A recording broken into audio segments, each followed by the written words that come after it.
Infiniti has finally revealed the 2025 Infiniti QX80, and I think they overall did a wonderful job with this release.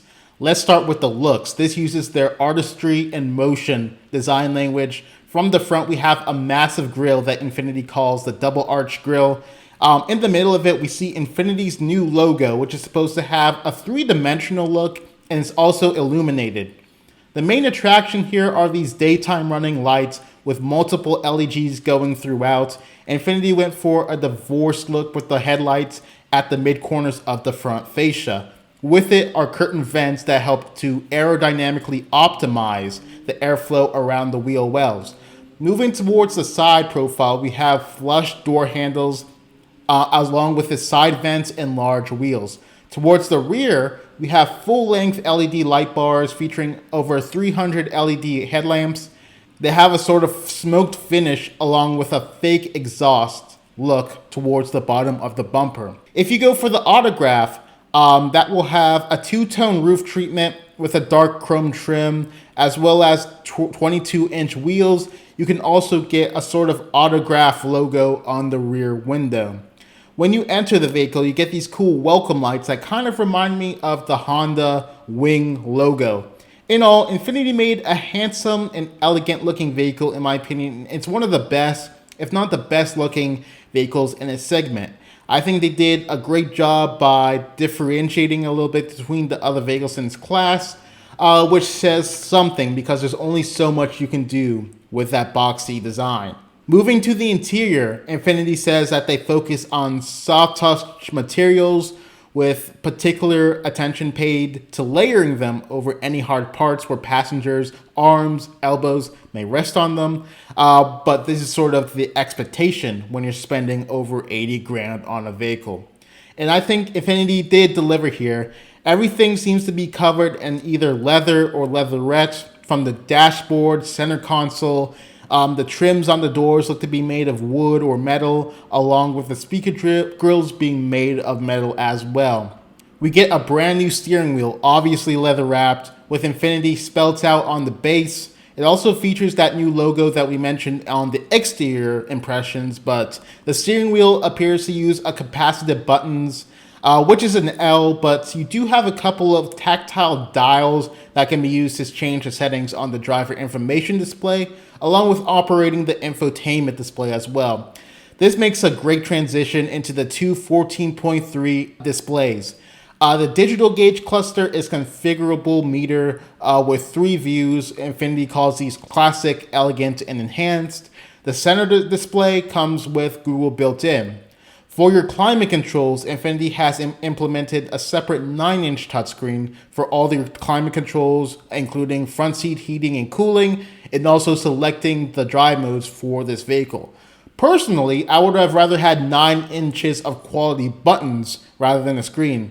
Infiniti says that the screen uses haptic feedback to help the users feel when they have selected an appropriate on-screen element, but it likely won't be as good as just traditional buttons. Infiniti does point out that because the climate controls are on their own screen, they never intrude on the infotainment operations like the navigation screen or music, and the other controls for the cooling and stuff like that aren't hidden in other menus. I was thinking that this was important to mention because if you are going to implement a screen, this is probably one of the better options to do it when compared to other vehicles where you have to go through different menus. It would also appear that you can rest your hand on the center console while operating it, which is just a little more convenient. That being said, the buttons still rule. Down below that, Infiniti uses push buttons to shift its transmissions. If these 3 screens weren't enough for you, the QX80 also offers a color heads-up display. As you look around the interior, we can see that there's ambient lighting below the screens, under the dashboard, on the door panels, and even the speaker grills. On the passenger side, we have illuminated lines which start where the infotainment screen ends. This sort of reminds me of the Lexus LS. There's also Infiniti spelled out on the dash, and it's illuminated as well. If you buy one of these, you can select from 64 colors, and I think Infiniti implemented it fairly tastefully here. The center console has an available cool box that can direct air into the compartment to help chill the contents of it, of course.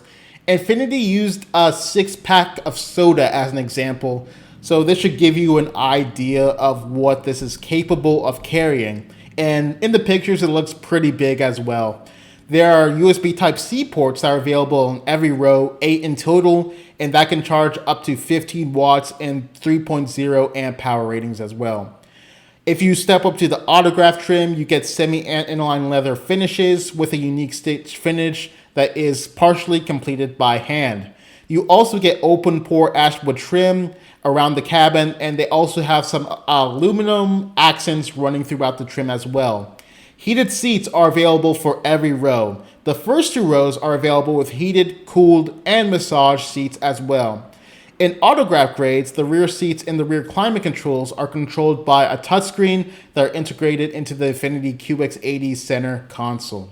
New to the QX80 is a feature called Biometric Cooling that uses an infrared camera integrated to the vehicle's headliner. When the passenger is hot, it nearly instantly adjusts the temperature and the airflow to sell cool air directly to the passenger on the second row. Infiniti said that biometric cooling could get passengers to a comfortable temperature in less than half the time of traditional AC. All QX80s will be receiving a Klipsch audio system, and there'll be 2 separate versions. The Pure and Deluxe feature a 14-speaker version with 600 watts and a total of 12-channel amplifier. The Sensory and the Autograph trims have the Reverence Premium audio system with 24 speakers, 1200 watts of power, and the speakers in the headrest that feature individual audio functionality that just allows you to take calls directly into the speaker. GPS voice navigation comes directly from the speakers in the headrest as well, which won't disturb other occupants in the vehicle as much.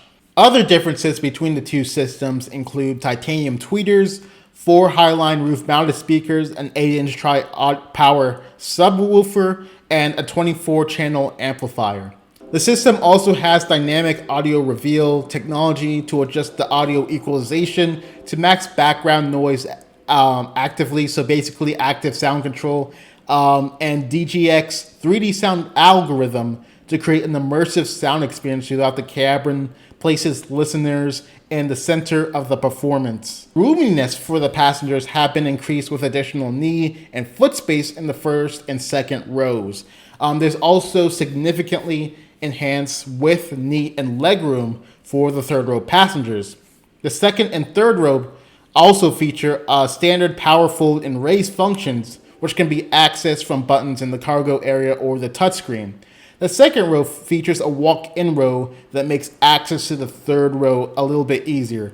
Infiniti claims that this provides class-leading access to the third row, and child safety seats can also remain buckled in place when the second row moves forward as well. Infiniti claims to have made the QX80 quieter with even more sound deadening than ever before. Infiniti claims that on the highway, the SUV is as much as 3 decibels quieter than the outgoing model, and in urban and suburban environments, it can be as much as 4 decibels quieter than the outgoing model. Infiniti has also increased the cargo room. Space with the third row down and the second row up is up 18% when compared to the outgoing model. Space behind the third row has increased by 30%. But Infiniti hasn't given us official numbers yet, but if we do the math from the outgoing model figures, we see about 21.6 cubic feet with the third row up and 58.5 cubic feet with the third row down. The QX80 has a flatter floor when the seats are lowered, plus they also claim to have the lowest lift-over height in the segment, assuming that you option in the optional air suspension. In all, I think Infiniti did an excellent job on the interior. I think it blows something like the LX600 out of the water, and it holds its own against the American and German competitors. Moving on to the performance, all the QX80s will feature the VR35DD-TT 3.5-liter twin turbocharged V6 engine, making 450 horsepower, 516 pound-feet of torque. This is an increase of 50 horsepower and 103 pound-feet of torque from the 5.6-liter V8. The QX80 also has the electronically controlled variable valve timing on the intake, which contributes to crisp throttle response. The engine is going to be paired with a 9-speed automatic transmission with a 40% wider gear ratio range, allowing for both responsive acceleration and efficient highway cruising. MPG ratings haven't been released, but we see the Nissan Z with a similar setup, but a 3-liter V6, and that gets like 20 MPG combined, so this is going to be bigger, heavier, more powerful, so I think you'll be lucky if we get like 17 MPG combined for this vehicle.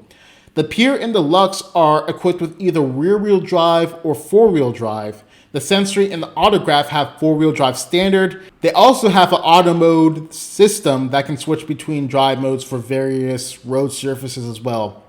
All models have drive mode selector with standard, eco, sport, snow, and tow modes, and personal settings as well. Infiniti says that they had to use custom unique tuning for the powertrain to response, electric power steering, driver assistance features. I wonder how that works. And then dynamic digital suspension and four-wheel drive as well. There's an optional electronic air suspension, as I said before, and dynamic digital suspension.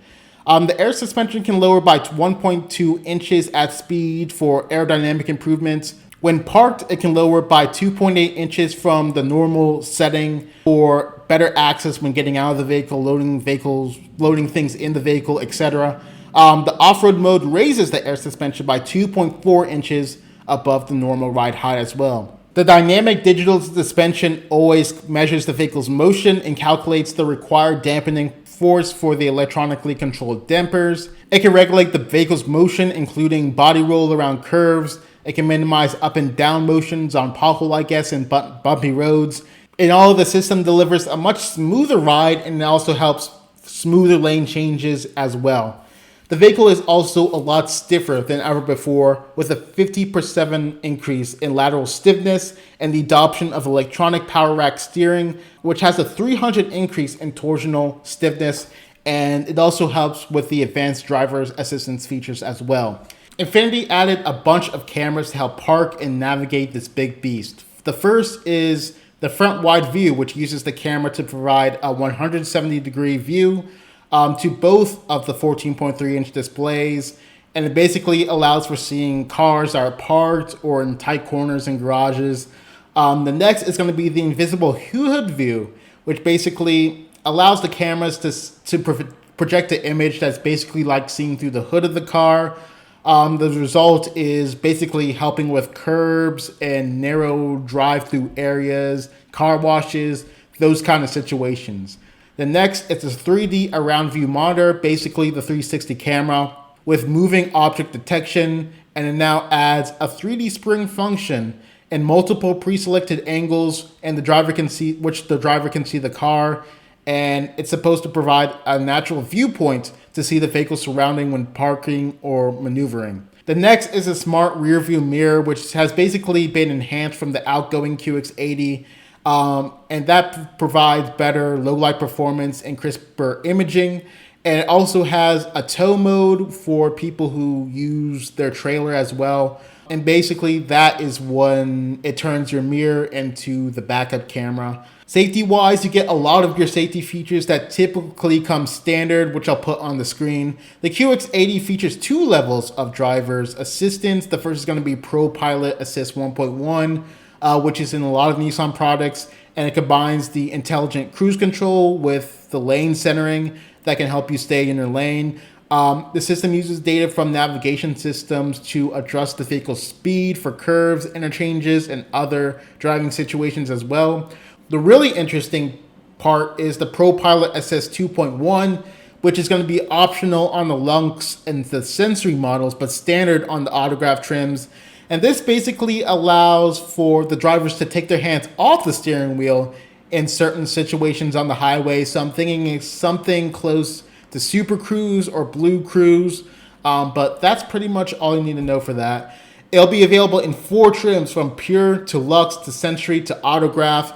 And the pricing starts at around $82,000 and it'll go all the way up to $110,000 with basically a $2,000 destination fee. I want to go over the trims and the features more specifically in a separate video. This is already running pretty long in my opinion.